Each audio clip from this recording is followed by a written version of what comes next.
going to talk today about the legislative process. The legislative process is the one where the American government create new bills and amendments for the Constitution. This is probably best thought of in a 7-stage process, which we're going to go through now.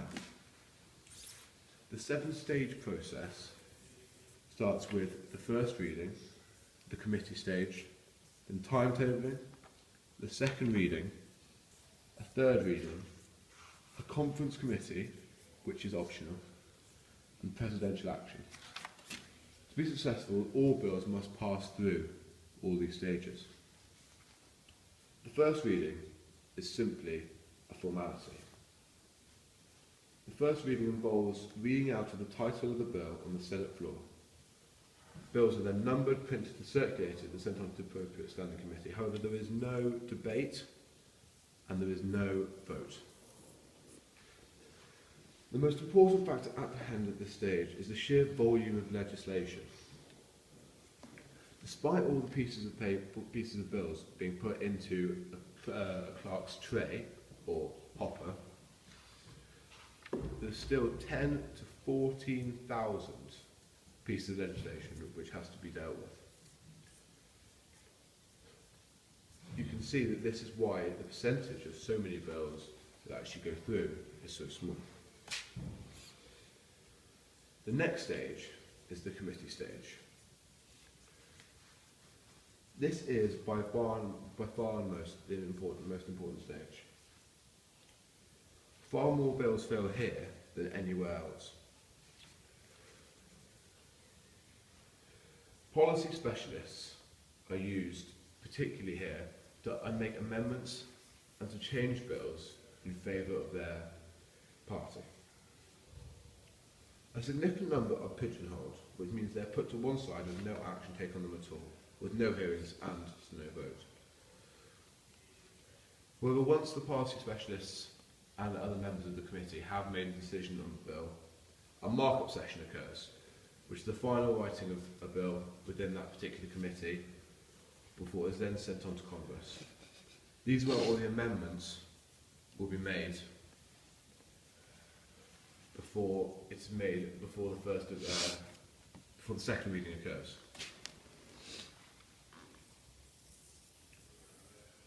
Timetabling now occurs. Because Congress has been in session for a few months, there are a huge number of bills and therefore a huge schedule to deal with. While there are dozens of committee and subcommittee rooms, there is only one floor in each house, which creates a legislative traffic jam, with bills queuing for their turn on the House and Senate floors. Each house has its own procedure for dealing with this potential problem. The Senate deals with it what are called unanimous consent agreements. These are, in effect, agreements between the Senate majority and minority leaders on the order which the bills will be debated from the Senate floor. The second reading now occurs. This is the first opportunity for the full chambers to debate the bill. In the House, this allows more amendments to be made to the bill in favour of each party.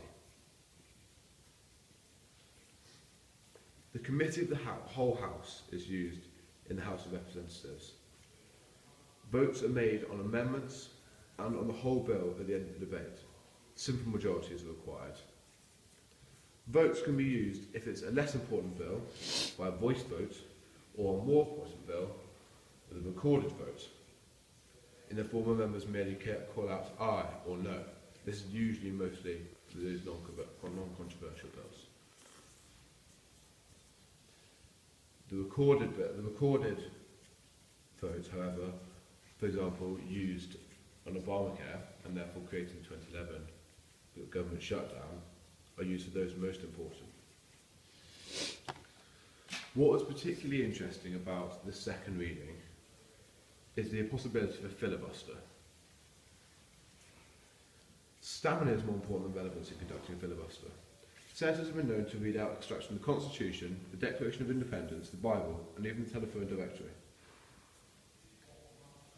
It has been known for a filibuster to last for over 24 hours.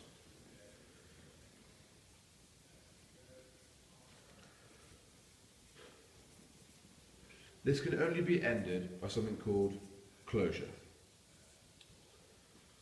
Closure, to be successful, a closure petition must be signed by 16 senators and then voted for by at least 3/5 of the entire Senate, which is 60 members.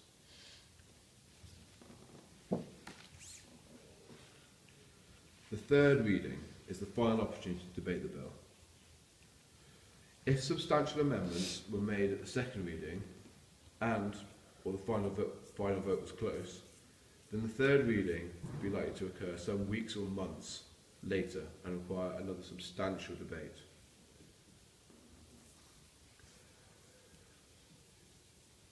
However, this is generally the last stage before it goes to another committee. As mentioned before, it can take weeks or months. This is often due to a legislative backup of various bills.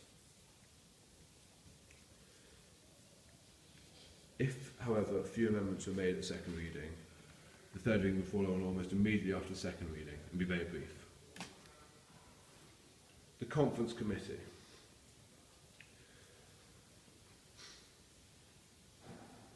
There's been a decline in the use of conference committees due to people believing that for them to have a lack of importance.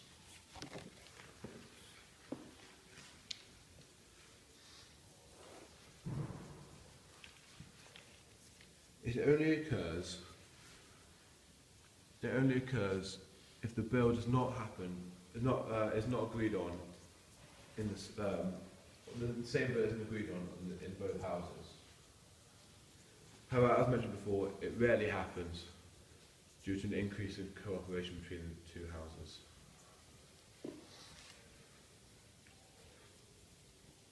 But once the version of the bill has been agreed on by both houses, with or without the officers of the Conference Committee, the bill is ready to be sent to the President. Presidential action is the final stage before the bill can be passed on as law.